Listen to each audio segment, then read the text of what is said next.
एक समय की बात है, किसी राज्य के एक नगर में एक साहूकार के 3 बेटे और 3 बहुएं रहते थे।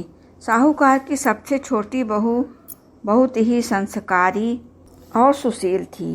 साथ ही वह भगवान श्री कृष्ण की अनन्य भक्त थी और खूब पूजा पाठ किया करती थी। सावन के महीने में साहूकार की दोनों बहुएं रक्षाबंधन के त्योहार पर अपने अपने पीहर जाने की तैयारी करने लगीं और रात में जल्दी सो गईं और सुबह जल्दी उठकर घर का सारा काम करने लगीं।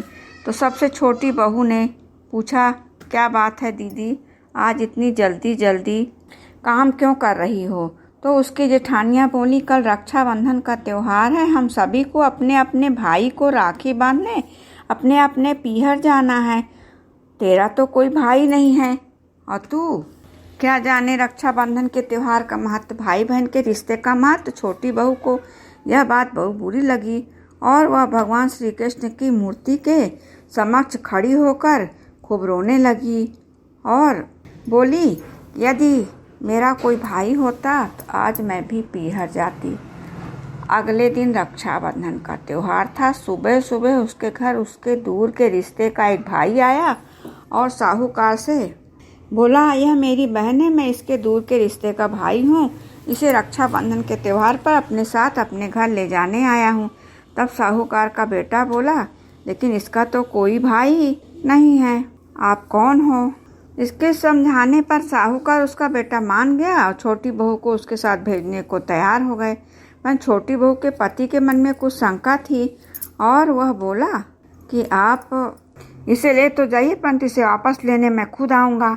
ऐसा कहकर उन्होंने छोटी बहू को उसके भाई के साथ भेज दिया।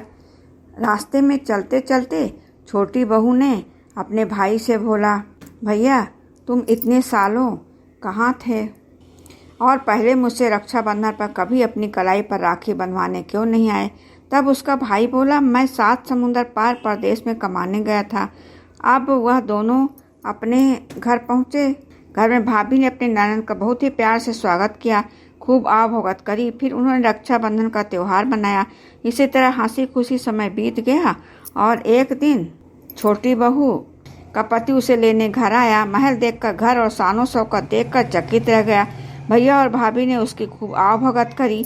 अगले सुबह भैया और भाभी ने उसे उसके घर के लिए विदा किया। विदा करते समय उसको खूब सोना चांदी हीरे जवाहरात आदि दिए और थोड़ी दूर जाने पर छोटी बहू का पति बोला, अरे मेरी गलती से अपना कुर्ता वहीं भूल गया हूँ। तो तब वह बोली, कोई बात नहीं, आपका कुर्ता तो पुराना था, इतनी दूर वापस जाएंगे तो घर पहुँचते पहुँचते अंधेरा हो जाएगा। लेकिन उसका पति बोला कि नहीं, मैं वापस जाके कुर्ता लाता हूँ, अपना ले आता हूँ। ऐसा कहकर वह दोनों उसके भाई के घर जाने के लिए वापस चल दिए।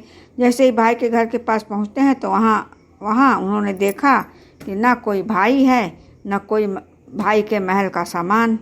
घर की जगह एक पीपल का बड़ा सा पेड़ है और उस पेड़ पर छोटी बहू के पति का कुर्ता टंगा हुआ है। यह देखकर वह बहुत नाराज हुआ और अपनी पत्नी से बोला, यह क्या काला जादू है? कौन था? वह तो तेरा भाई बनकर तुझे यहाँ लेकर आया था। मुझे तो शुरू से ही शंका थी, इसलिए तुझे लेने आया था। बता कौन था? वह ऐसा कहकर वह छोटी बहू को मारने लगा।